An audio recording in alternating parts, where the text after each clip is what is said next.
The connection between high-starch diets and the rising global rates of type 2 diabetes is no longer just a matter of speculation. It's a well-established, deeply concerning reality.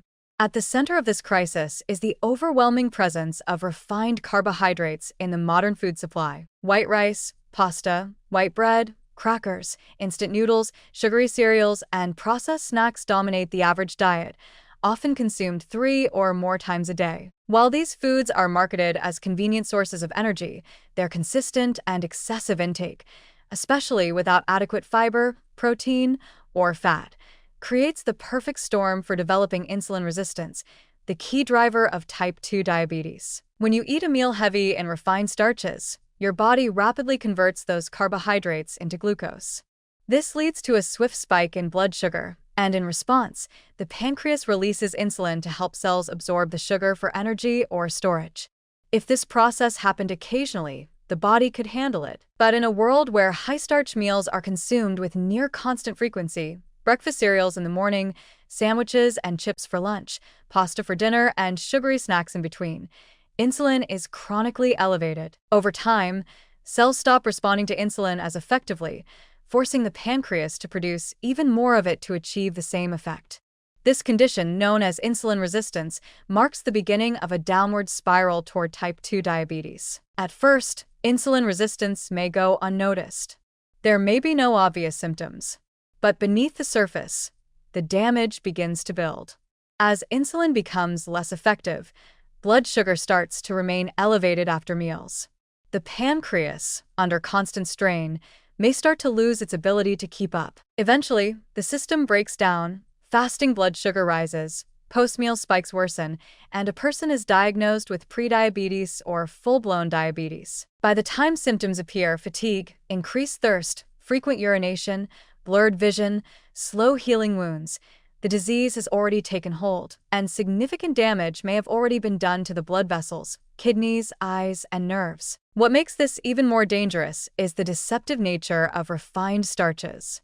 Unlike table sugar, which people recognize as sweet and potentially harmful, starchy foods don't always taste sugary.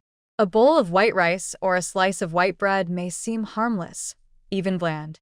But physiologically, they behave like sugar in the body. In fact, many refined starches have a higher glycemic index than table sugar itself, meaning they raise blood glucose levels faster and more dramatically. And unlike whole foods that come with fiber and nutrients to slow digestion, refined starches are absorbed quickly, offering little to no nutritional value, while inflicting massive metabolic stress. The constant overload of these foods doesn't just increase the risk of diabetes, it makes the condition harder to control once it's present. Individuals with prediabetes or type 2 diabetes who continue consuming high-starch diets face steeper blood sugar spikes, worsening insulin resistance, and more difficulty achieving glycemic control, even with medications. It becomes a vicious cycle.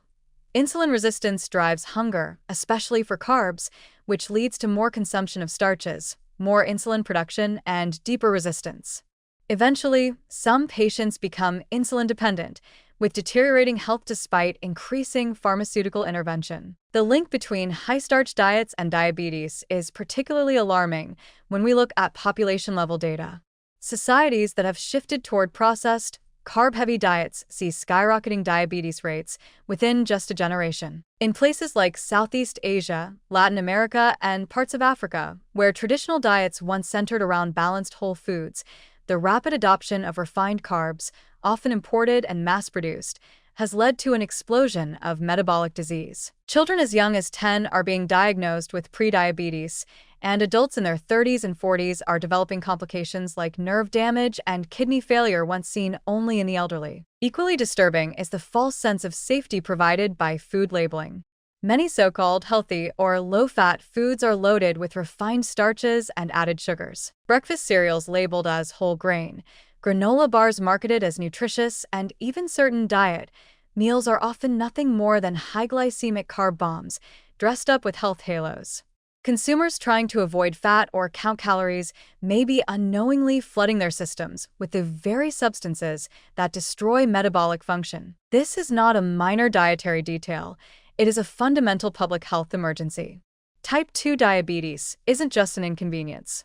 It's a progressive, life-altering condition that raises the risk of blindness, amputation, kidney failure, heart attack, stroke, dementia, and early death. And for most, it is preventable, yet fueled relentlessly by a modern diet built on cheap, addictive, insulin-spiking starches. Until that changes, the toll will continue to grow. If there is any single dietary habit worth rethinking, it is the daily dependence on refined starches. These foods may seem innocent, even traditional, but their cumulative effect is toxic to metabolic health. Avoiding or significantly reducing high-starch foods, especially refined versions, can not only prevent type 2 diabetes but, in many cases, even reverse early-stage insulin resistance. But without that shift, the pancreas is left to fight a losing battle, one that millions are losing every day, one spoonful of starch at a time.